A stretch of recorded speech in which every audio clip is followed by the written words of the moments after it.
Whew, this is our last math lesson for the week. Can you believe it?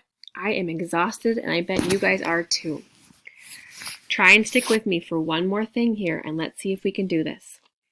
You will have this exact same work in your Google Classroom within the slides. You've probably seen it already. It's on the next page. I'm going to demonstrate how to do one of these for you, and then I want you to do the next two by yourself. If you need some extra practice, the following slide has even more math work. I think there's only two problems, but it might give your brain some extra work if you think you need a little extra help. Let's look at the first one together. Our learning target today is I can solve a story problem with number sentences. So this combines all of the things we've been learning about so far.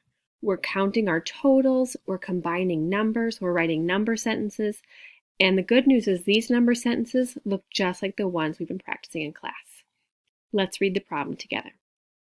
There are 4 snakes sitting on the rocks. 2 more snakes slither over. How many snakes are on the rocks now? Put a box around all the snakes. And then look at the number sentence and write your answer inside the box over here. So let's look. Here are all of the snakes. We started with 4 of them. 1, 2, 3, 4. And then these 2 joined them. 1, 2, 3, 4 plus 2, 1, 2 equals, let's count them together. You can also look at your fingers. 1, 2, 3, 4, 5, 6.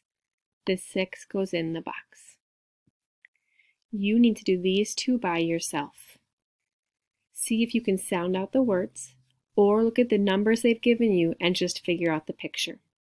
Otherwise, if you have a big brother or sister or a grown-up around to help, they can read the problems to you. Have fun!